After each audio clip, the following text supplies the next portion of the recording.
नमस्कार दोस्तों, welcome to Rajasthan अखाड़ा। मेरा नाम है सिद्धार्थ शर्मा और हम पढ़ रहे हैं economic review 2023-2024 released by government of Rajasthan.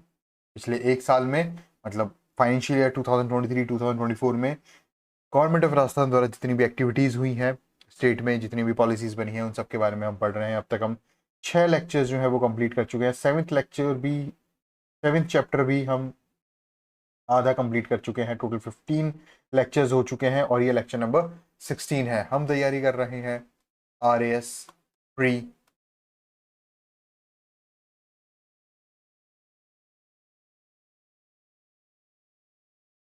2024 की, जो होने वाला है 2 Feb 2025 को।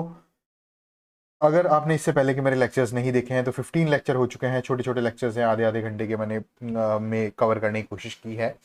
लेक्चर नंबर 16 स्टार्ट करेंगे। चैप्टर 7 का second part related with urbanization and urban development, शहरीकरण और शहरी विकास से रिलेटेड हम आधी बात पहले कर चुके हैं। हमने जयपुर मेट्रो की बात की, literacy rate, child sex ratio, literacy rate in urban areas, literacy rate in rural areas, ये सारी चीज़ें हम ऑलरेडी पढ़ चुके हैं। और आज हम स्टार्ट करेंगे रेरा से। रेरा क्या है? Real estate regulatory authority of Rajasthan. Real estate से जितनी भी रिलेटेड एक्टिविटीज होती है उनको रेगुलेट करने के लिए एक अथॉरिटी बनी हुई है, जिसकी बनाई गई है राजस्थान गवर्नमेंट द्वारा। क्या काम है इसका? कैसे रेगुलेट करेगी ये रेगुलेट करेगी कि रियल एस्टेट से रिलेटेड जितने भी एक्ट्स हैं या रूल्स हैं उनके अकॉर्डिंग ही काम होना चाहिए रियल एस्टेट से रिगार्डिंग, जिसके तहत जो चीजें हैं अपन इस सेक्टर को ग्रोथ और प्रमोशन प्रोवाइड करा सकें। ग्रोथ और प्रमोशन कैसे प्रोवाइड होगी?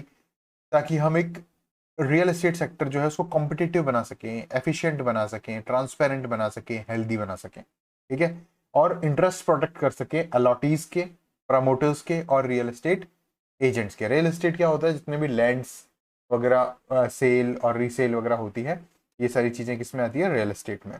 डन। और इससे रिगार्डिंग कुछ एक्ट्स एंड रूल्स जो है वो किसने बना रखे हैं? गवर्नमेंट ऑफ राजस्थान ने। इन एक्ट्स और रूल को बाइंड करने के लिए, अबाइड करने के लिए और ग्रोथ और प्रमोशन जो है वो इस पर्टिकुलर सेक्टर में, इस पर्टिकुलर एरिया में हो with the help of competitive real estate sector, efficient real estate sector, थोड़ा ट्रांसपेरेंसी मेंटेन हो, हेल्थी एनवायरनमेंट हो और इंटरेस्ट ऑफ अलॉटीज, प्रमोटर्स और रियल एस्टेट एजेंट्स के इंटरेस्ट जो है वो प्रोटेक्ट हो सके। इसके लिए हमने क्या बनाया है? रियल एस्टेट रेगुलेटरी अथॉरिटी बनाई है, ठीक है। अब क्या हुआ कि Rajasthan real estate regulatory authority कब अस्तित्व में आई, ये एक बात हो गई। और दूसरी बात, अब अगर कोई भी चीज, किसी भी आपको रियल एस्टेट से रिलेटेड कोई भी इश्यू है, कोई भी प्रॉब्लम है, तो आप कहाँ, एक ट्रिब्यूनल भी बनाया गया है। कब बनाया गया है? 6 मार्च 2019 को, कोविड से पहले ये बनाया गया, जिसका नाम दिया गया रियल एस्टेट एपेलेट ट्रिब्यूनल। इसके अंदर आप कोई भी प्रॉब्लम, कोई भी इशू आपका रिलेटेड हो रिगार्डिंग रियल एस्टेट, तो आप यहाँ पर उसको रिपोर्ट कर सकते हैं। इसके अलावा एक वेब पोर्टल बनाया गया है rera.rajasthan.gov.in पर। के तहत क्या होगा? इसके तहत किसी भी प्रोजेक्ट की, किसी भी एजेंट की या कोई भी कंप्लेंट है, उसकी आप एप्लीकेशन कर सकते हो फॉर रजिस्ट्रेशन। आप अपने किसी प्रोजेक्ट को रजिस्टर कर सकते हो। प्रोजेक्ट मतलब जैसे कोई हाउसिंग सोसाइटी है, देन जैसे कोई मार्केट है, कोई 17-18 शॉप्स वगैरह हैं, या कुछ कुछ भी रियल एस्टेट सोसाइटी बनाई गई है, फ्लैट्स वगैरह बनाए गए हैं, तो उसके ये जो प्रोजेक्ट्स हैं रियल एस्टेट से रिलेटेड, उनके रजिस्ट्रेशन की एप्लीकेशन आप दे सकते हैं directly to RERA, real estate regulatory authority .rajasthan.gov.in पर। इसके अलावा कोई भी रियल एस्टेट एजेंट हो जो एक आदमी से जमीन खरीद रहा है और दूसरे आदमी को जमीन बेच रहा है, ये जो एंटिटी है ये क्या हुई? एजेंट। ये नेगोशिएट कर रहा है between a buyer and a seller. तो इस एजेंट को रजिस्ट्रेशन कराने के लिए कोई एप्लीकेशन देनी है तो वो भी कहाँ दी जाएगी? रेरा में दी जाएगी, with the help of this web portal rera.rajasthan.gov.in, and the complaints all are made online through this web portal। और अगर कोई कंप्लेंट, अगर कोई एजेंट ने कुछ प्रॉब्लम कर दी है या किसी प्रोजेक्ट में पोजीशन नहीं मिल पा रहा है टाइमली, या कोई भी इशू हो रहा है, कोई भी कंप्लेंट हो रही है, तो भी इस वेब पोर्टल पर डायरेक्टली हम सबमिट कर सकते हैं। तो क्या क्या हो गया, रेरा में क्या कर दिया, प्रोजेक्ट को रजिस्टर कर दिया, एजेंट्स को रजिस्टर कर दिया, और कंप्लेंट को भी हम रजिस्टर करने की एप्लीकेशन यहाँ पर दे सकते हैं। कहाँ पर दे सकते हैं, इस वेब पोर्टल पर। डन, रेरा हमने पूरा पढ़ लिया। वेब पोर्टल से पहले क्या आया, ट्रिब्यूनल आया। ट्रिब्यूनल कब आया, 6 मार्च 2019 को, real estate appellate tribunal. Done. Rajasthan housing board, पहला question, first and foremost question जो बनता है राजस्थान हाउसिंग बोर्ड टॉपिक से, वो है कि राजस्थान हाउसिंग बोर्ड की स्थापना कब की गई। तो वो की गई 24 फेब 1970। राजस्थान में, राजस्थान स्टेट में हाउसिंग सेक्टर से रिलेटेड जो भी नीड्स थी उनको फुलफिल करने के लिए ये एक संस्था बनाई गई। Rajasthan housing board was established on 24 February 1970 as an autonomous body to suggest measures for dealing with and fulfillment of housing needs। मतलब हाउसिंग नीड्स जो है, या तो उसको आप फुलफिल कर दो कि हाउसिंग नीड है किसी की, किसी को घर चाहिए, तो फुलफिल कौन कर रहा है, राजस्थान हाउसिंग बोर्ड फुलफिल कर रहा है। कैसे कर रहा है, फ्लैट्स वगैरह निकाल रहा है, या हाउसिंग सोसाइटीज वगैरह बना रहा है, कुछ बहुत सारी स्कीम्स वगैरह काट रहा है, वो सारी चीज़ें कौन कर रहा है, राजस्थान हाउसिंग बोर्ड। या फिर डील कर रहा है उन हाउसिंग नीड से, कि कैसे भी उसको फुलफिल, या तो डायरेक्टली फुलफिल कर रहा है या फिर डील कर रहा है। तो ये सारा काम किसका होगा, राजस्थान हाउसिंग बोर्ड का, जो कब से ये काम कर रहा है, ये अस्तित्व में आने के बाद से काम कर रहा है। और अस्तित्व में कब आया है, 24 Feb 1970। पिछले एक साल में इसने बहुत सारे काम किए हैं, जो आप अगर डेली न्यूज़पेपर पढ़ते हो तो आपको वो चीज़ें दिखने भी लग जाएंगी कि राजस्थान हाउसिंग बोर्ड क्या क्या कर रहा है। इकोनॉमिक सर्वे में बहुत सारी चीज़ें हैं, लेकिन इंपॉर्टेंट चीज़ें ही मैंने यहाँ पर संकलित की हैं। पहली चीज़ आती है विधायक आवास योजना। जितने भी एमएलएज हैं राजस्थान में, कितने एमएलएज हैं, एमएलए कितने हैं राजस्थान में, कितनी लेजिस्लेटिव सीट्स कितनी है राजस्थान में, 200। देन इन 200 एमएलएज के लिए क्या बनाया गया है, क्वार्टर्स बनाए गए हैं, एमएलए क्वार्टर्स बनाए गए हैं। कहां पर बनाए गए हैं, विधायक नगर इसको नाम दिया गया है, विधायक नगर वेस्ट, ज्योति नगर में। ठीक है, 200 एमएलए के लिए। लेकिन क्या 200 के 200 वहां रहेंगे, ऐसा तो नहीं होगा ना कि सार कब एमएलए है भाई उसके पास घर होगा खुद का। अब 200 में से एक अपने मुख्यमंत्री साहब, वो तो मुख्यमंत्री आवास में आ गए। फिर बाकी दो जो उप मुख्यमंत्री हैं उनका भी एक अलग आवास होगा, वो क्वार्टर्स में थोड़ी रहेंगे। तो ये सिर्फ एमएलए के लिए, तो 200 के लिए नहीं बनाए हमने। राजस्थान हाउसिंग बोर्ड ने ये बनाया है 160 फ्लैट। कितने फ्लैट बनाए हैं, 160। इनका पैटर्न क्या है, 2B+G+8 with ultra modern facilities have been built on. ये काम का नहीं है, with an outlay of 500 crore, ये काम का नहीं है। ठीक है, अब विधायकों क्या है, डीए मिलता है, जैसे सरकारी कर्मचारियों को मिलता है डीए। हमारा डीए कितना है, 18%, 18% डीए मिलता है अपने को, सॉरी एचआरए मिलता है, मैं गलत बताइए, डीए मिलता है, एचआरए मिलता है। डीए अलग चीज है, एचआरए अलग चीज है। हाउस रेंट अलाउंस मिलता है, हाउस रेंट अलाउंस कितना मिलता है, 18%। डीए कितना मिलता है, डीए इस टाइम चल रहा है 50%। देन तो एचआरए जो 18% हमें मिलता है, वही एचआरए क्या विधायकों को मिलता है, जी नहीं, हमें तो बेसिक पे का 18% मिलता है। फिर डीए बेसिक पे का 50% मिलता है। इन्हें एक fix amount 50,000 rupees of DA मिलता है। या तो आप 50,000 रुपीज लो पर मंथ, या फिर आप इस विधायक आवास योजना में रहो, के तहत जो भी वो बने हुए हैं फ्लैट्स वगैरह, 160 फ्लैट्स, उसमें आप रहो। देन तो अभी एक इशू भी काफी आया था कि विधायक आवास योजना में फ्लैट जो है वो बुक नहीं हो रहे हैं, विधायक जो है वो यहाँ नहीं रह रहे हैं, क्योंकि अगर वो यहाँ रहते हैं तो इनके जो 50,000 रुपीज जो एचआरए इनको मिल रहा है, वो एचआरए मिलना बंद हो जाएगा। या तो आप इसमें रहो या आप एचआरए लो। तो वो 50,000 रुपीज ले रहे हैं विधायक मैक्सिमम, यहाँ पर बहुत कम विधायक रह पा रहे हैं, लेकिन फिर भी एक अच्छा प्रयास है राजस्थान हाउसिंग बोर्ड का। उसके अलावा कॉन्स्टिट्यूशन क्लब ऑफ इंडिया बनाया गया था एक, उसकी ही तर्ज पर कॉन्स्टिट्यूशन क्लब ऑफ राजस्थान बनाया गया है। कहाँ पर बनाया गया है ये वो on the lines of constitution club of India, देखो ये लिखी हुई बात, कॉन्स्टिट्यूशन क्लब ऑफ इंडिया बनाया गया था, उसी की तर्ज पे कॉन्स्टिट्यूशन क्लब ऑफ राजस्थान बनाया गया है। क्वेश्चन क्या पूछा जा सकता है, क्वेश्चन पूछा जा सकता है विधायक आवास योजना किसने, कौन लेकर आ रहा है, जेडीए लेकर आ रहा है, जयपुर डेवलपमेंट अथॉरिटी लेकर आ रही है, या नगर निगम लेकर आ रहा है, या राजस्थान हाउसिंग बोर्ड लेकर आ रहा है, या रेरा लेकर आ रहा है। अगर आपने मेरा लेक्चर पढ़ा है, अगर आप कॉन्सेंट्रेटेड फोकस हैं, अगर आप रिविजन कर रहे हैं, तो आप किस पे टिक लगाएंगे, राजस्थान हाउसिंग बोर्ड पर। फिर next question, constitution club of India कहाँ पर है, कि constitution club of India Jaipur में है। कहाँ पर है भाई? विधायक नगर वेस्ट में तो है विधायक आवास योजना, और विधायक नगर ईस्ट में जो है वो है कॉन्स्टिट्यूशन क्लब ऑफ इंडिया। ये किसने बनाया है? ये भी बनाया है राजस्थान हाउसिंग बोर्ड ने। ये देखो ये आ गया विधायक नगर ईस्ट में। विधायक आवास योजना कहां पर है? विधायक नगर वेस्ट में। और विधायक नगर ईस्ट में क्या है? Constitution club of Rajasthan, which includes ultra modern facilities of restaurant भी है, कॉफी हाउस है, स्विमिंग पूल है, मीटिंग रूम है और कॉन्फ्रेंस हॉल है। इसके अलावा राजस्थान हाउसिंग बोर्ड ने एक एक बहुत ही इंपॉर्टेंट स्टेप और बनाया है, कोचिंग हब। कोचिंग हब क्या है? कोचिंग हब एक ऐसी जगह है, जैसे अपन ने, आप गए हो जयपुर में तो जयपुर चौपाटी आप गए होंगे, ठीक है। जयपुर चौपाटी में क्या है? ये पूरी जयपुर चौपाटी है, और यहाँ पर बीच में बैठने की जगह है, और यहाँ स्टॉल्स वगैरह बहुत सारी अलग अलग वो है, ये एंट्रेंस गेट है।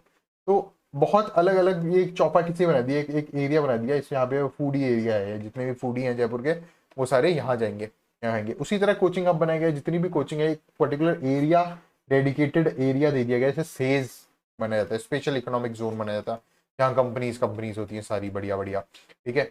जैसे जयपुर चौपाटी है, यहाँ पे सारी फूड स्टॉल्स वगैरह सब फूड कोर्ट टाइप है, वैसे ही एक डेडिकेटेड एरिया है फॉर कोचिंग्स। यहाँ पर आपको जेई, नीट, आरएस, आईएएस वगैरह सबके कोचिंग सेंटर्स जो है वो यहाँ एक साथ मिल जाएंगे, और ये पूरा एक इकोसिस्टम बनाया गया है, जिसके तहत बुक स्टोर्स भी हैं, कोचिंग सेंटर्स भी हैं, और हॉस्टल्स या पीजी भी यहाँ पर डेवलप्ड किए गए हैं। The countries first unique project है ये। Coaching hub is being developed in A planned manner of, ये कोई मतलब नहीं है। कहां पर है कोचिंग हब? प्रताप नगर में है, जयपुर के प्रताप नगर में कोचिंग हब बनाया गया है by Rajasthan housing board. Next topic है दीनदयाल अंत्योदय योजना। अब दीनदयाल अंत्योदय योजना में नेशनल अर्बन लाइवलीहुड मिशन है ये, मतलब राष्ट्रीय लेवल पे चल रहा है, नेशनल लेवल पे चल रहा है। अर्बन मतलब शहरी, लाइवलीहुड मतलब आजीविका मिशन, डन। अब ये जो मिशन है, ये पहली बात तो हमने यहाँ से ये देखी कि नेशनल लेवल पे चल रहा है।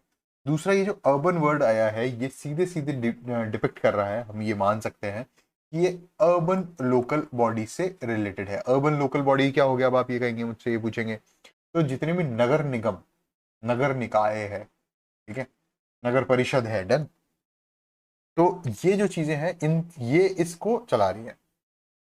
अब the mission is being implemented in 213 urban local bodies of Rajasthan. 213 urban local bodies में ये मिशन चल रहा है। कौन सा मिशन चल रहा है? दीनदयाल अंत्योदय योजना। अंतिम व्यक्ति का भी उदय करना है। लाइन में खड़े हुए, एक तो होता है सर्वोदय, सबका उदय, और एक अंत्योदय, मतलब अगर एक लाइन है, इस लाइन में ये लोग खड़े हुए हैं, तो ये जो अंतिम व्यक्ति है, इसका अगर हम विकास करेंगे तो इन सबका विकास ऑलरेडी हो जाएगा। यहाँ तक विकास पहुंचना चाहिए। राष्ट्रीय लेवल पे स्कीम चल रही है, 213 अर्बन लोकल बॉडीज में राजस्थान में चल रही है, और ये एक आजीविका मिशन है। अब इसका टारगेट क्या है? इसके की कंपोनेंट्स क्या है? पहला टारगेट है कैपेसिटी बिल्डिंग एंड ट्रेनिंग। जो भी लोग इस मिशन से जुड़ेंगे, उनकी कैपेसिटी बिल्डिंग करनी है, उनकी ट्रेनिंग करनी है, skill training.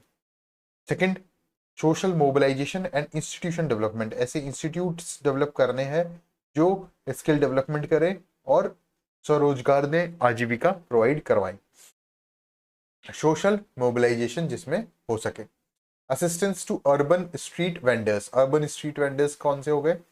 Urban street vendors वो हो गए जो सब्जी बेचने वाला हो गया, या कोई भी सामान बेचने वाला, जो स्ट्रीट पे बेचने वाले जो सामान होते हैं, ठीक है, ठेले पे जो सामान बेचा जाता है, कार्ट वगैरह पे जो सामान बेचा जाता है, उनको असिस्टेंस दिया जाना चाहिए। अब असिस्टेंस का मतलब ये नहीं है कि सिर्फ फाइनेंशियल असिस्टेंस दे दिया गया, उनको जो भी जिस भी तरह का technical assistance, financial assistance, market assistance, जो भी उनको हेल्प चाहिए, वो सारी हेल्प इस स्कीम के तहत की जाएगी। सेल्फ एम्प्लॉयमेंट प्रोग्राम, स्वरोजगार प्रोग्राम्स चलाए जाने चाहिए, कि जो स्किल ट्रेनिंग है, कैपेसिटी बिल्डिंग की गई या ट्रेनिंग की गई, they will be not only for jobs और something like that, they are also for self employment, वो खुद का एम्प्लॉयमेंट ढूंढ सकें। ऑल्सो अर्बन होमलेस जो हैं, जो शहर में रह रहे हैं और बेघर हैं, उनके लिए शेल्टर प्रोवाइड करवाना भी एक टारगेट है दीनदयाल अंत्योदय योजना का। इसके अलावा इनोवेटिव और स्पेशल प्रोजेक्ट्स भी इसके अंडर में आते हैं। अर्बन नेक्स्ट स्कीम आती है urban infrastructure development scheme for medium and small towns. क्या होता है, किसी भी शहर में, किसी भी स्टेट में अलग अलग डिस्ट्रिक्ट्स हैं, उन डिस्ट्रिक्ट्स में बहुत सारे टाउन्स हैं। अब कुछ टाउन्स तो होंगे स्मॉल, कुछ होंगे मीडियम, कुछ कैपिटल, जैसे अब जयपुर हो गया, वो कैपिटल सिटी हो गई, कैपिटल डिस्ट्रिक्ट हो गया। तो जो मेन डिस्ट्रिक्ट्स होंगे वहां तो लार्ज लार्ज टाउन होंगे, वहां तो डेवलपमेंट हो रहा है। लेकिन स्मॉल टाउन्स का क्या, मीडियम टाउन्स का क्या, ये जो स्कीम है ये स्मॉल और मीडियम टाउन्स को टारगेट कर रही है for the development of infrastructure in urban areas. Urban areas के इंफ्रास्ट्रक्चर को डेवलपमेंट करना है, कहां पर, स्मॉल और मीडियम टाउन्स में। स्कीम किसके द्वारा लॉन्च की गई है, सेंट्रल गवर्नमेंट द्वारा, with the objective of providing basic infrastructure services. अब बेसिक इंफ्रास्ट्रक्चर सर्विस में क्या आ गया, इलेक्ट्रिसिटी आ गया, वाटर आ गया, रोड्स आ गया, हाईवेज आ गया, ठीक है। ये बेसिक इंफ्रास्ट्रक्चर जो है ये आपको प्रोवाइड कराना है to urban poor in small and medium size town. Done हो गई बात। This scheme is applicable to all cities या town expect those under Jawaharlal Nehru national urban renewal mission. मतलब जो already Jawaharlal Nehru national urban renewal mission में आ रहे हैं जो टाउन्स, उनके अलावा जो भी मीडियम और स्मॉल टाउन्स हैं, जितनी भी सिटीज हैं, टाउन्स हैं, उन सब में ये योजना लागू होगी। कोई भी स्मॉल और मीडियम टाउन इससे अछूता नहीं है। या तो कोई भी स्मॉल एंड मीडियम टाउन या तो urban infrastructure development scheme for small and medium towns के द्वारा लाभान्वित होगी, या फिर वो Jawaharlal Nehru national urban renewal mission द्वारा लाभान्वित होगी। इन एनी केस, या तो इस योजना से हो या इस योजना से हो, उसका बेसिक इंफ्रास्ट्रक्चर जो है वो डेवलप होगा कि इन दोनों में से किसी एक स्कीम के द्वारा। कौन इसको काम करवा रहा है, मिनिस्ट्री ऑफ अर्बन डेवलपमेंट।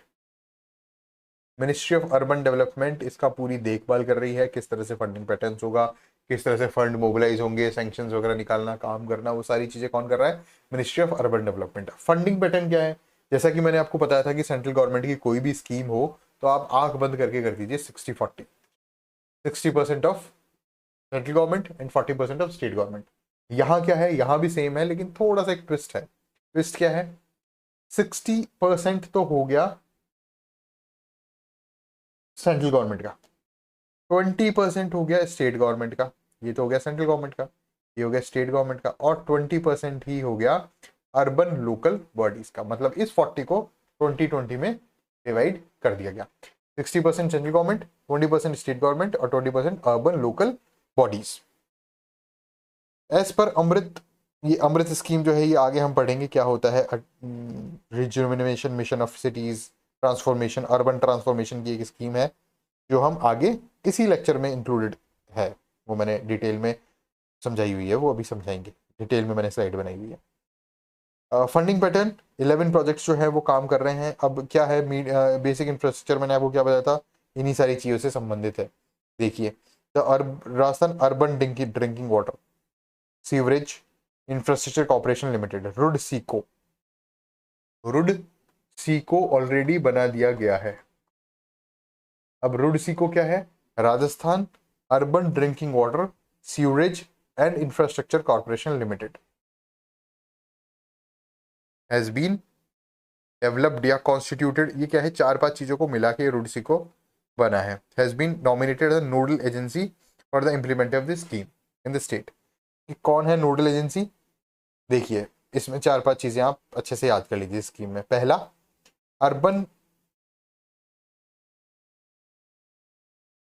पहला क्या हो गया, अर्बन इंफ्रास्ट्रक्चर डेवलपमेंट स्कीम है ये। फंडिंग पैटर्न क्या है, 60-20-20, सेंट्रल गवर्नमेंट की स्कीम है, बेसिक इंफ्रास्ट्रक्चर डेवलप कर रही है, ऑल सिटीज में लागू होगी, सिर्फ उन सिटीज और उन टाउन्स में लागू नहीं होगी जिसमें already Jawaharlal Nehru national urban mission चल रहा है। इसकी नोडल एजेंसी, इसकी मिनिस्ट्री क्या है, मिनिस्ट्री ऑफ अर्बन डेवलपमेंट। और फंडिंग पैटर्न 60-20-20। ऑलरेडी एक इसको इनिशिएट करने, एग्जीक्यूट करने के लिए क्या बनाया गया है, रुड सीको। रुड सीको क्या है, Rajasthan urban drinking water sewerage and infrastructure corporation limited, RUDSICO ये काम कर रहा है। आगे बात करते हैं राजीव आवास योजना की, ये भी अर्बन एरियाज में चल रहा है। अर्बन सिटीज में चल रहा है। कितनी सिटीज में? 16 सिटीज में। टोटल कितने प्रोजेक्ट्स हैं? 19 प्रोजेक्ट्स। ठीक है, 19 प्रोजेक्ट 16 सिटीज। ये जो अमाउंट है ये काम का नहीं है, sanction by government of India for the state, government of India द्वारा चलाया जा रहा है। In which dwelling units are required, infrastructure will developed and required infrastructure will be developed out of sanctioned all ray projects have been subsumed under housing for all initiative by government of India। Government of India का initiative है housing for all, सबके लिए आवास। ठीक है, इसके तहत ये काम किया जा रहा है राजीव आवास योजना।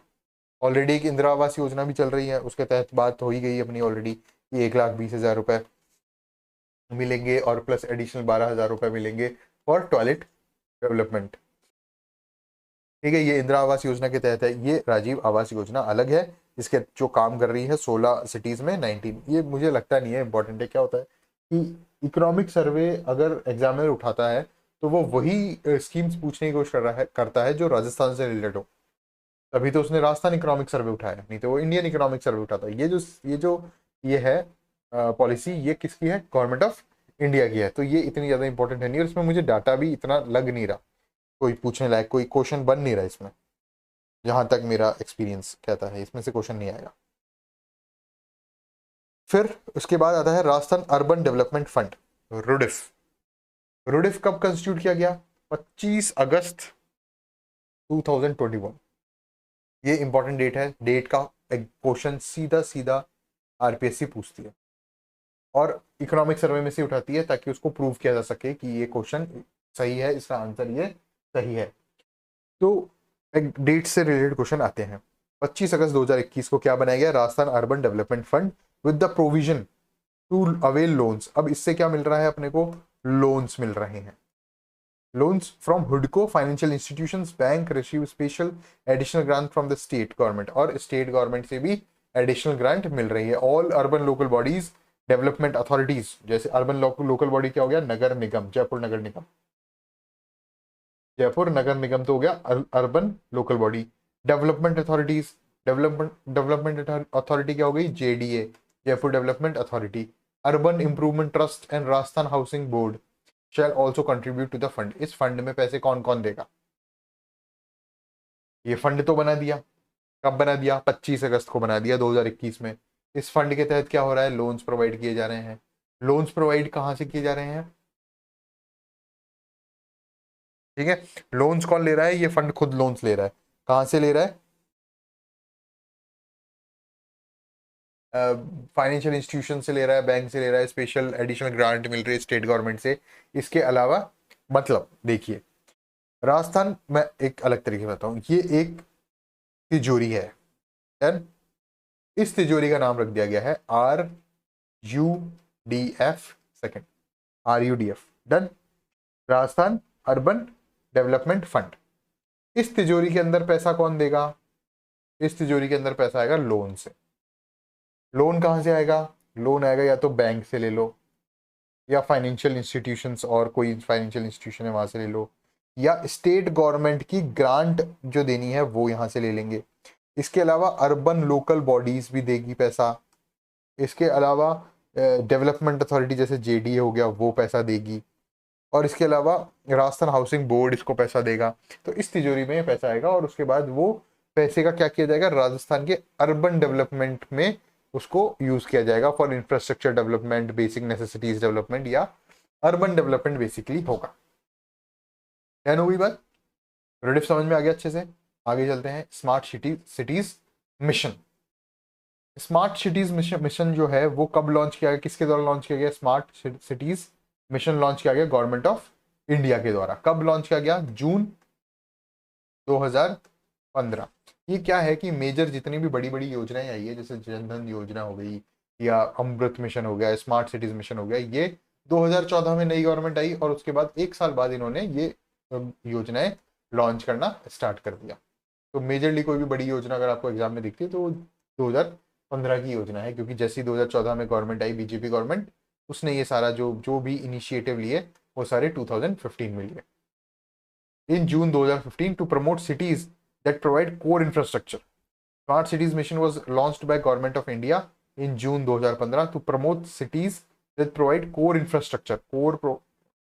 सिटीज को प्रमोट करना है, प्रोवाइड करना है क्या क्या, core infrastructure, deliver a decent quality of life to their citizens, maintain an clean and sustainable environment and apply smart solutions for the development of cities. कितनी सिटीज डेवलप की जाएगी? 100 सिटीज डेवलप की जाएगी। कितने साल में? 5 years में। अब इन 5 सालों में इन 100 सिटीज में क्या क्या किया जाएगा? इन 100 सिटीज में पहली बात तो बेसिक इंफ्रास्ट्रक्चर, कोर इंफ्रास्ट्रक्चर जो है वो दे दो। उसके बाद डिसेंट क्वालिटी ऑफ लाइफ। अब डिसेंट क्वालिटी ऑफ लाइफ कैसे मिलेगी? कि भाई ज्यादा शोर ना हो, ज्यादा ट्रैफिक ना हो, ज्यादा पॉल्यूशन ना हो, नॉइस पॉल्यूशन ना हो, एयर पॉल्यूशन ना हो, वाटर पॉल्यूशन ना हो, जिससे क्या मिलेगी आपको? डिसेंट क्वालिटी ऑफ लाइफ मिलेगी। इसको मिलेगी citizens of that 100 cities in how many years? In that particular 5 years, 2015 से लेकर 2020 तक। स्मार्ट सॉल्यूशंस किए जाए, क्लीन एनवायरनमेंट हो, सस्टेनेबल एनवायरनमेंट हो, ये सारी चीजें कौन प्रोवाइड करवाएगा? स्मार्ट सिटीज मिशन के तहत government of India. Funding mechanism क्या होगा? ये 100 सिटीज का जो फंडिंग मैकेनिज्म होगा, जिसके तहत अगले 5 सालों में 100 सिटीज को डेवलप किया जाएगा। ठीक है, उसके तहत क्या दिया जाएगा? एक second. 100 crore rupees, 100 crore rupees for 100 cities for 5 years।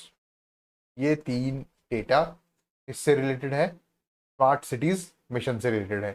Grant by government of India and an equal amount will be contributed by the concern state या यूएलबी। ये जो 100 करोड़ है ये कौन देगा? Government of India.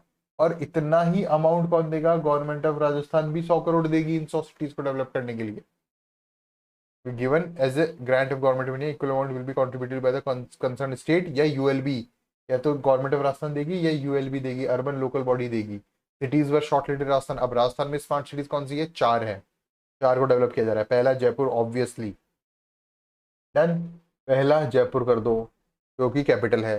दूसरा शैक्षणिक नगरी कोटा। तीसरा रेवेन्यू बोर्ड जहां पर है, आरपीएससी जहां पर है, अजमेर। और चौथा उदयपुर, मेवाड़, सबसे बड़ा राजघराना। तो ये 4 सिटीज किसके तहत डेवलप हो रही हैं? स्मार्ट सिटीज मिशन के तहत। जयपुर, उदयपुर, कोटा एंड अजमेर।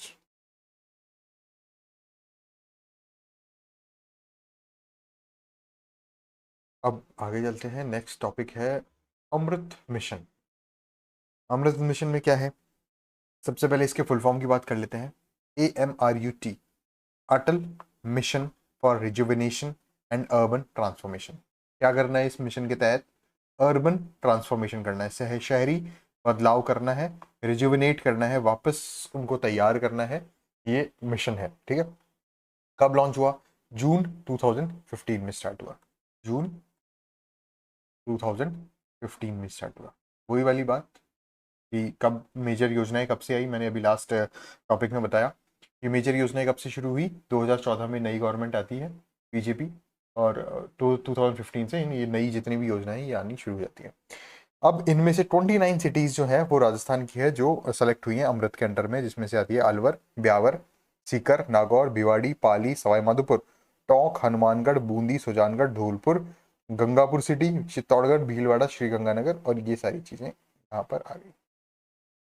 अब इसमें क्या नहीं आया वो इंपॉर्टेंट बात है। तो इसमें देखिए मेजर मेजर जो 29 है, 29 है, 4 नहीं है। 4 कौन सी नहीं है? जो मतलब 29 है, 4 डिस्ट्रिक्ट की नहीं है, ठीक है। 4 डिस्ट्रिक्ट कौन से नहीं है? जो बॉर्डर लाइन एरियाज है अपने, जिनको इंटरनेशनल बॉर्डर शेयर होती है, मेजरली वो नहीं है। जैसे यहाँ पर बाड़मेर नहीं आ रहा, बाड़मेर नहीं है, डन। और यहाँ बीकानेर है लेकिन जैसलमेर नहीं है। तो इस तरह से ये 4 जो डिस्ट्रिक्ट हैं ये बॉर्डर लाइन जो एरियाज हैं वो वाले एरियाज हैं। अब इसके लिए कुछ सेक्टर्स डिफाइन किए गए हैं, जैसे कि वाटर सप्लाई। अमृत मिशन रिजुविनेशन और अर्बन ट्रांसफॉर्मेशन कैसे होगा? जब वाटर सप्लाई सही होगी, ठीक है, नल से जल पहुंचेगा, या हर घर नल होगा और हर नल में जल पहुंचेगा, ठीक है। तो वाटर सप्लाई सबसे इंपॉर्टेंट चीज है, पहली चीज। दूसरा सीवरेज,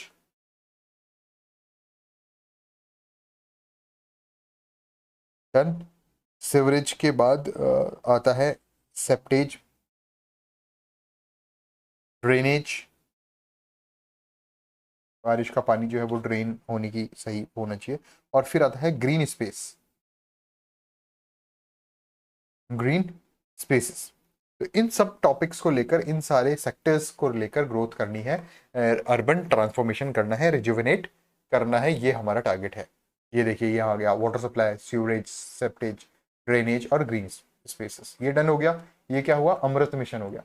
अमृत मिशन कब से शुरू किया था, Atal mission for rejuvenation and urban transformation, ये शुरू हुआ था जून 2015 में। इसके तहत कितनी सिटीज का डेवलपमेंट हुआ, 29 का। 4 कौन से नहीं थे, बॉर्डर लाइन था। अब उसके बाद क्या हुआ, अमृत से हम कहां पहुंच रहे हैं, अमृत 2 पे। अमृत 2 क्या है, Atal mission for renewable and urban transformation. यहाँ रिजुविनेशन था, अब यहाँ पर ये क्या हो गया, रिन्यूअल हो गया। कब से शुरू हुआ, जून 2015 से। 5 साल इसने काम कर लिया। अब 1 अक्टूबर से, 1 अक्टूबर 2021 से क्या शुरू हुआ, अमृत 2 शुरू हो गया। Targeted to provide drinking water to all the houses, वो जो मैं बात कर रहा था हर घर नल की, वो यहाँ आता है। ठीक है, हर घर नल और नल से जल। ये नल से जल मेरी टैगलाइन है, लेकिन ये इसकी जो टैगलाइन है वो है हर घर नल। और वो कब तक के लिए है, टारगेट क्या है, 2025-2026 through water supply schemes in urban bodies. Urban bodies में वाटर सप्लाई की स्कीम्स चलाओ। अब वाटर सप्लाई की स्कीम्स क्या चलाई अपन ने, जल जीवन mission, JJM। Under the said scheme central government share in the cities less than 50%। अगर किसी शहर की पॉपुलेशन 1 लाख से कम है तो 50% कौन देगा, गवर्नमेंट ऑफ इंडिया देगी।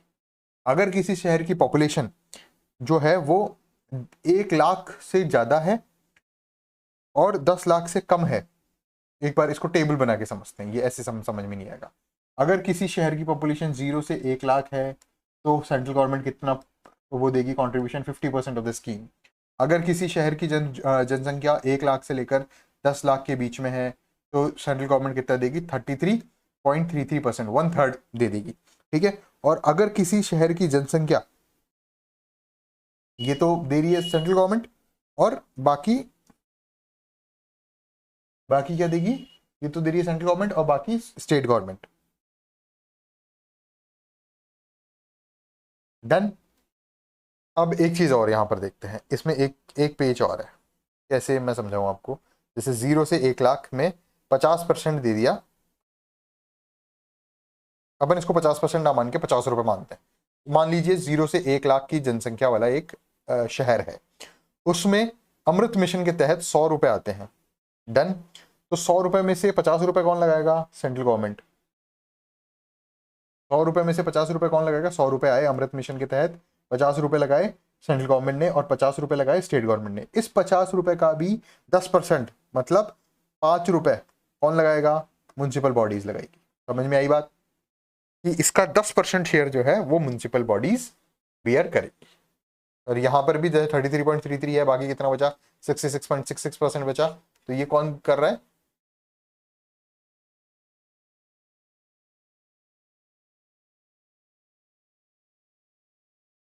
म्युनिसिपल बॉडीज बियर कर रही है इसका 10%। ये ध्यान रहे। रहने कोई बात समझ में आ गई अच्छे से। ये इसकी जो डिफ्रेंशिएशन है, जो क्लासेस है, वो क्या है, 0 से 1 लाख तक और 1 लाख से 10 लाख तक। 0 से 1 लाख तक कितना है, 50%। 1 लाख से 10 लाख तक 33.33%।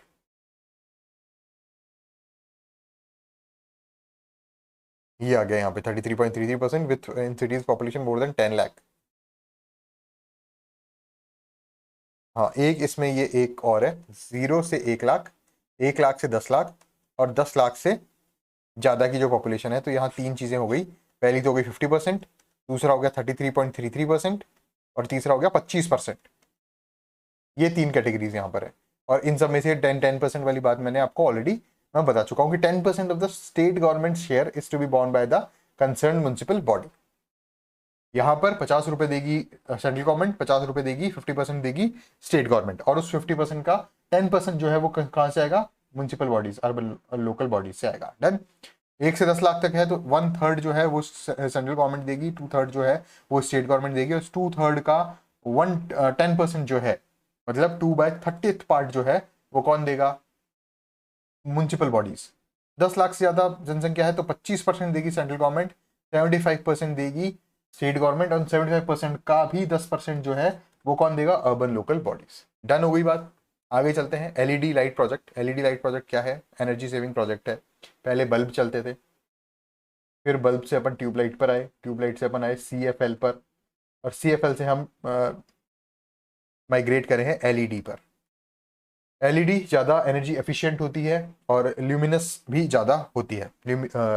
जो इंटेंसिटी होती है, लाइट इंटेंसिटी, वो भी यहाँ पर ज़्यादा देती है। तो अब हमें क्या करना है कि जो CFL ट्यूबलाइट्स या बल्ब्स वगैरह जो लग रहे थे स्ट्रीट लाइटिंग में, उनको चेंज करना है। सेव एनर्जी तब कब होगी, जब ये जो जितनी भी लाइट्स हैं वो चेंज होके क्या लग जाएगी, LED. The aim of the project is increase the lightning level on roads and to reduce the electricity consumption. अब इससे क्या होगा, लाइटनिंग भी इंक्रीज होगी और कंजम्पशन भी, इलेक्ट्रिसिटी कंजम्पशन भी लो हो जाएगा। देन समझ में आ गई एलईडी लाइट प्रोजेक्ट। स्वच्छ भारत मिशन 1.0, ये अर्बन लेवल पे है। क्या हो रहा है इसमें, achieve better level of cleanliness all over India through public participation, construction of individual house hold toilets. पहली बात क्या कर दी अपन ने, इंडिविजुअल हाउस होल्ड टॉयलेट्स बना दिए, latrine, community public toilets, urinal solid waste management. तीन चीजें काम की गई है। पहला तो घर के लेवल पे हो गया, मतलब इंडिविजुअल हो गया। दूसरा कम्युनिटी लेवल पर हो गया, और तीसरा क्या हुआ कि एक डिस्ट्रिक्ट लेवल पर या ग्रामीण लेवल पर, गांव के लेवल पर क्या हुआ, ये यहाँ जहाँ से जो भी सॉलिड एंड वेस्ट मैनेजमेंट, इसको करो ताकि सड़कों के बाहर और यहाँ आसपास कहीं कचरा हमें ना देखने को मिले। तीन चीजें हो गई, इंडिविजुअल लेटरिन, कम्युनिटी या पब्लिक टॉयलेट्स जो सुलभ शौचालय वगैरह हुए हैं, और थर्ड हो गया सॉलिड एंड वेस्ट मैनेजमेंट। उसके बाद स्वच्छ भारत मिशन 2.0 के तहत क्या किया गया, ये अक्टूबर 2021 से शुरू हुआ, 5 साल तक का इसका पीरियड था। इसमें क्या किया गया भाई, पहला तो टॉयलेट कंस्ट्रक्शन कर दो, इंडिविजुअल हाउस होल्ड लैट्रिन कर दिया, इंडिविजुअल कर दिया, ठीक है, डन हो गया। दूसरा कम्युनिटी पब्लिक टॉयलेट्स कर दिया, कम्युनिटी पब्लिक टॉयलेट्स कर दिया, यूरिनल्स कर दिए, ये भी यहाँ से हो गया। फिर उसके बाद solid waste management, used water management, IEC and CB, वो ही थर्ड चीज। इसको मतलब जो ओपन डेफिकेशन फ्री ODF जो हमने अचीव किया है, उसको हमने क्या करना है, ODF प्लस करना है, उसको सस्टेन करके रखना है। ऐसा नहीं है कि वापस ODF का जो दर्जा है वो छिन जाए हमसे, तो ये चीज यहाँ से होगी। नेक्स्ट स्कीम आती है श्री अन्नपूर्णा रसोई योजना। क्वेश्चन पूछा गया था लास्ट प्री में, इंपॉर्टेंट है। तो ये वही चीजें हैं जहां से RPSC क्वेश्चन उठाती है, इनको 100% ध्यान से एकाग्रचित्त होकर आपको देखने की आवश्यकता है। कहां पर चल रही है श्री अन्नपूर्णा रसोई योजना, अर्बन बॉडीज में चल रही है, ठीक है। डेडिकेटेड टू गुड गवर्नेंस, लक्ष्य अंत्योदय, प्राण अंत्योदय, पथ अंत्योदय। अंत्योदय का मतलब मैंने आपको ऑलरेडी समझाया हुआ है, ये एक लाइन है, यहाँ पे बहुत सारे लोग हैं, यहाँ जो अंतिम व्यक्ति खड़ा हुआ है, इस व्यक्ति का अगर हम उदय कर रहे हैं, इस व्यक्ति की ग्रोथ हो रही है, तो इस पूरे लोगों की भी ऑटोमेटिकली अपने आप ग्रोथ होगी। देन तो इस उसका क्या मकसद है, अंत्योदय। देखिए अंत्योदय को मैं एक और चीज से समझाने की कोशिश करता हूँ। जैसे एक सोसाइटी में एक चेन है, ये एक चेन है, ठीक है। हमारा जो जिस जगह पर हम रहते हैं वो एक चेन की तरह है, और हम इस चेन के पार्ट है। अगर इस चेन में कोई भी एक इंडिविजुअल वीक है, तो ये पूरी चेन ही वीक है। समझ में आ गई बात। तो हमें सबको स्ट्रांग बनाना है। हम ये कहते हैं कि भाई फ्री बीज जो मिलती है, भाई बिजली फ्री कर दी, पानी फ्री कर दिया, क्यों फ्री कर रहे हैं, वो इसलिए फ्री कर रहे हैं क्योंकि जो इस हमारे समाज की जो चेन है, इस चेन में अगर एक भी कड़ी अगर वीक है, तो उसको हम स्ट्रांग कर सकें, ताकि ये पूरी की पूरा सिस्टम, पूरी की पूरी चेन जो है वो स्ट्रांग हो जाए। तो अगर कोई आपसे पूछे कि ये जो फ्रीबीज देना, ये जो रेवड़ी बांटने वाला सिस्टम है, ये सही है या गलत है, तो आप ये एग्जाम्पल देकर अपनी बात को सिद्ध कर सकते हैं। और ये एग्जाम्पल आप मेंस में भी कोट कर सकते हैं एथिक्स के पेपर में। 1000 रसोई चल रही है, 240 अर्बन बॉडीज है टोटल। कितने का खर्चा आ रहा है, ये not important for our point of view. Point क्या इंपॉर्टेंट है कि under scheme pure and nutritious food देना चाहिए, जनरल पब्लिक को देना चाहिए, रेस्पेक्टफुल सिटिंग मिलनी चाहिए, परमानेंट किचन में 2 मील्स मिलनी चाहिए, लंच होना चाहिए, डिनर होना चाहिए, ठीक है। और कितने में मिलना चाहिए, 8 रुपए में। ये जो प्लेट है पूरी, इसमें से 8 रुपए तो दिया जाएगा कस्टमर के द्वारा, और जो बाकी 22 रुपए बचा ये कौन देगी, स्टेट गवर्नमेंट। तो स्टेट गवर्नमेंट की तरफ से ग्रांट कितनी है, 22 रुपीज की। टोटल प्लेट का खर्चा कितना आ रहा है, 30 रुपीज। आपकी जेब से कितना जा रहा है, 8 रुपए। समझ में आ गई बात। आपको सिर्फ 8 रुपए देने हैं, लेकिन ऐसा नहीं है कि ये जो थाली है ये 8 रुपए की है। ये पर प्लेट 22 रुपए की है, सॉरी 30 रुपए की है, और इसमें से 22 रुपए कौन दे रही है, स्टेट गवर्नमेंट दे रही है। नेक्स्ट स्कीम आती है प्रधानमंत्री Awas Yojana urban. Economically weaker section जितने भी हैं जिनकी एनुअल इनकम 3 लाख से कम है या लोअर इनकम लेवल है, जिनकी इनकम लेवल 3 लाख से 6 लाख तक के बीच में है, उनको सेंट्रल गवर्नमेंट जो है वो हाउस प्रोवाइड कराएगी affordable housing in partnership component के तहत। ठीक है, डन। प्रधानमंत्री आवास योजना अर्बन हो गई है। Economically weaker section, annual income up to 3 lakh. Clear. Next scheme, Rajasthan transport infrastructure fund. Rajasthan transport infrastructure development fund कब शुरू किया गया? 2011-12। क्वेश्चन पूछा जा सकता है, इंपॉर्टेंट है। किस लिए है? वेल ऑर्गेनाइज्ड होना चाहिए ट्रैफिक ट्रांसपोर्ट, ये बिल्कुल तरीके से पूरा मैनेज्ड वे में। सेफ होना चाहिए, एक्सीडेंट्स जो हैं वो डिक्रीज करो या खत्म करो उनको। पॉल्यूशन फ्री होना चाहिए, पॉल्यूशन फ्री कब होगा? इलेक्ट्रिक व्हीकल्स जो है उनकी इंक्रीज ज्यादा करो, या फिर पॉल्यूशन चेक, पॉल्यूशन सेफ होना चाहिए। इजी ट्रांसपोर्ट सिस्टम होना चाहिए, आपको इजीली कहीं से भी आप अवेल कर जाओ। Total amount available in the said funds is provide funds and loan departments of corporation related to transport management. कोई इंपॉर्टेंट नहीं है, बस ये इंपॉर्टेंट है। पहला फैक्ट कि कब ये फंड बनाया गया, 2011-12 से बनाया गया। दूसरा, इसके ऑब्जेक्टिव्स क्या है? ऑब्जेक्टिव्स के ऊपर आरपीएससी बहुत ज्यादा ध्यान रखती है। तो वेल ऑर्गेनाइज्ड होना चाहिए, सेफ होना चाहिए, पॉल्यूशन फ्री होना चाहिए, इजी ट्रांसपोर्ट सिस्टम होना चाहिए। टोटल अमाउंट जो है इस फंड में वो कहां से आएगा? लोन से आएगा to the departments and urban local bodies and corporations. Done. प्रशासन शहरों के संग अभियान। प्रशासन मतलब एडमिनिस्ट्रेशन, कहां पर है? शहरों के संग है, मतलब ऑन ग्राउंड पर जाकर। अभी तक क्या होता था कि लोगों को डिपार्टमेंट के पास पहुंचना पड़ता था, सेक्रेटेरिएट जाना पड़ता था, ठीक है, इलेक्ट्रिसिटी डिपार्टमेंट जाना पड़ रहा है, जलदाय विभाग जाना पड़ रहा है। लेकिन अब क्या हो रहा है? अब प्रशासन ही लोगों के पास आ रहा है। किसके तहत? प्रशासन शहरों के संग। इसमें क्या होगा? ये किसकी तरफ से चलाया जा रहा है? प्रशासन शहरों के संग अर्बन बॉडीज के तहत। इसमें क्या मिलेगा आपको? पट्टे इशू किए जाएंगे एग्रीकल्चरल लैंड पे, या 69A के तहत। ये एक टर्म है जो लैंड से रिलेटेड आती है, ठीक है। एग्रीकल्चरल लैंड के पट्टे दिए जाएंगे, इशू किए जाएंगे। मतलब आप अपने शहर में ही बैठे हो, आप अपने वार्ड में ही बैठे हो। ये मान लीजिए वार्ड नंबर 12 है और इस वार्ड नंबर 12 में आप बैठे हो, आपका नाम है मान लीजिए राहुल। पहले क्या हो रहा था? 2 साल 3 साल पहले तक आपको जाना पड़ रहा था कहाँ पर? जेडीए, आपको जाना पड़ रहा था नगर निगम। लेकिन अब क्या हो रहा है? अब ये प्रशासन जो है, एडमिनिस्ट्रेशन जो है, वो वार्ड नंबर 12 में आके अपने कैंप लगा रहे हैं, जिस कैंप का नाम है प्रशासन शहरों के संघ, जिसके तहत आपको पट्टा भी यहीं इसी वो कैंप में मिल जाएगा, चाहे वो एग्रीकल्चर लैंड का हो, चाहे वो 69A से रिलेटेड हो।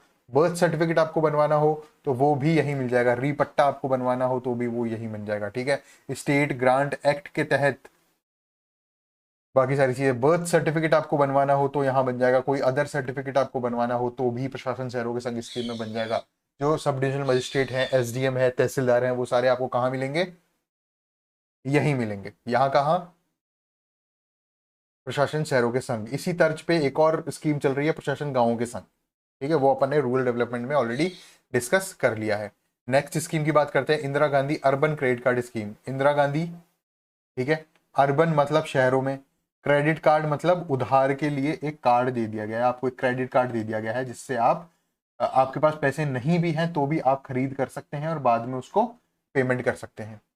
किसके लिए है ये? अब ये 50,000 इंटरेस्ट फ्री लोन है। मतलब इस कार्ड से आप कितने का लोन ले सकते हैं? 50,000 का लोन ले सकते हैं। कितने लोगों को ये दिया गया है? 5 लाख लोगों को दिया गया है। कौन से लोग? Street vendors. बात समझ आई? अगर आपसे पूछा जाए Indira Gandhi urban credit card schemes जो है वो स्टूडेंट्स के लिए चलाई गई है, नहीं, गलत है। आरपीसी को मुंह पे बोलो गलत है, क्यों? क्योंकि वो स्ट्रीट वेंडर्स के द्वारा चलाई गई है। वो पूछे कहाँ लिखा है? यहाँ लिखा है, इकोनॉमिक सर्वे में लिखा हुआ है। कितने स्ट्रीट वेंडर्स के लिए चलाई जा रही है? तो कहो 5 लाख है, कहाँ लिखा है? इकोनॉमिक सर्वे में लिखा है भाई, ठीक है। और कितने का लोन ले सकते हो आप? 50,000 का ले सकते हो। अब ये किस लिए है? ये है किस लिए ये स्कीम इसलिए है ताकि आपको सेल्फ एम्प्लॉयड बनाया जा सके। अगर कोई व्यक्ति अपना खुद का ठेला, खुद की कार्ट, खुद की कुछ भी करना चाहता है तो वो स्ट्रीट वेंडर है तो वो क्या कर सकता है? इस क्रेडिट कार्ड के तहत 50 लाख का लोन, 50,000 का लोन लेके और अपना ठेला डाल सकता है और उसको बाद में पेमेंट कर सकता है इजी किस्तों में। इसके तहत कितने बेनिफिशियरी बन गए अब तक? 2,49,000, 2,49,000 बेनिफिशरीज। कितने बेनिफिशियरी हमने बनाने हैं? कितने लाभार्थी बनाने हैं? हमें लाभार्थी बनाने हैं 5 लाख। 50% तो अचीवमेंट हो चुका अपना। कितने का क्रेडिट कार्ड के अंदर में कितना इंटरेस्ट फ्री, और जब ये चीज चुकाई जाएगी वापस तो कितना, ऐसा नहीं है इसके ऊपर इंटरेस्ट लगेगा, ये इंटरेस्ट फ्री है पूरी तरह। आप अगर 50,000 रुपए की खरीद कर रहे हैं इस क्रेडिट कार्ड से तो आप वापस 50,000 ही चुकाएंगे, ऐसा नहीं है कि वो बढ़ के 60,000 हो जाएंगे इंटरेस्ट लग के। Done. Indira Gandhi urban credit card scheme is for street vendors. कितने street vendors? 5 lakh street vendors. How much money? 50,000 money. Is like a loan और interest free loan. Done. 5 lakh में से कितने हो चुके अब तक? 2,49,000। लास्ट स्कीम इंदिरा गांधी शहरी रोजगार गारंटी स्कीम। सेम चीज मनरेगा के तहत अगर कोई स्कीम गांव में सक्सेसफुल हो जाती है तो क्या हर्ज है उसको शहरों में भी लॉन्च करने का? करो, क्योंकि मोर और लेस 50-50% जो है वो प्रॉब्लम सेम ही रहती है, इंसान तो वही है। मेन ऑब्जेक्टिव क्या है? Is to provide financial support to the person age 18 से 60 साल तक के लोगों को ही मिला जाएगा। Needy family living in urban areas के लोगों के लिए है स्कीम। बाय प्रोवाइडिंग एम्प्लॉयमेंट, क्या दिया जाएगा? एम्प्लॉयमेंट। डन। एम्प्लॉयमेंट देंगे, किस लोगों को देंगे? अर्बन लोगों को देंगे, 18 से 60 साल तक के लोगों के लिए देंगे। ठीक है, ये क्वेश्चन भी RAS प्री 2000 कितना अभी लास्ट वाला जो हुआ था 23 उसमें पूछा गया है। अब आप देखिए कि अभी अन्नपूर्णा रसोई पूछा, वो भी पूछा गया था, ये जो मैं आपको बता रहा हूं ये भी पूछा गया है। लगातार 2 क्वेश्चन ऐसे हैं जो पिछले साल ही पूछे गए हैं। तो ये बहुत इंपॉर्टेंट चीजें चल रही हैं, इनको रिवीजन करना इनका बहुत ज्यादा इंपॉर्टेंट है। ठीक है, this scheme will initial started with providing employment of 100 days. Starting में तो 100 डेज का एम्प्लॉयमेंट दिया गया था। डन। लेकिन उसको बाद में फ्री रजिस्ट्रेशन करा सकते हैं आप, लेकिन अब उसको बढ़ा के कितना कर दिया गया है? 100 की जगह 125। तो ये सारे फैक्ट्स हैं। इंदिरा गांधी शहरी रोजगार गारंटी स्कीम, शहरी मतलब अर्बन लोगों के लिए है, ये हो गया डन पॉइंट। रोजगार मतलब एम्प्लॉयमेंट के लिए है। गारंटी दी जा रही है, किसको गारंटी दी जा रही है? एम्प्लॉयमेंट टू 18 से 60 साल तक के वे लोग जो अर्बन एरियाज में रहते हैं उनको एम्प्लॉयमेंट की गारंटी दी जा रही है। वो गारंटी कितने दिनों की थी? 100 दिनों की थी, लेकिन अब उसको बढ़ाकर 125 दिनों की गारंटी दी गई है। इसके साथ ही हमारा ये चैप्टर कंप्लीट हो चुका है। अर्बनाइजेशन एंड अर्बन डेवलपमेंट हम कंप्लीट कर चुके हैं। नेक्स्ट लेक्चर जो है वो जल्दी ही अपलोड करेंगे। चैप्टर नंबर 8, 7 चैप्टर्स हम ऑलरेडी कंप्लीट कर चुके हैं। चैप्टर नंबर 8 जो है बेसिक सोशल सर्विसेज, एजुकेशन और हेल्थ से रिलेटेड हम बात करेंगे नेक्स्ट चैप्टर में, चैप्टर 8। इसके बाद आपके कितने चैप्टर बचे? 8, 9, 10, 11, 4 चैप्टर्स इकोनॉमिक सर्वे के बचे हैं। 7 लेक्चर्स जो हैं, 7 चैप्टर्स जो हैं हम अब तक कंप्लीट कर चुके हैं। रिवीजन करते रहिए। लास्ट में मैं आपको एक कंप्लीट रिवीजन वीडियो भी डाल दूंगा और एक इंपॉर्टेंट क्वेश्चन का वीडियो भी अपलोड कर दूंगा। Thank you.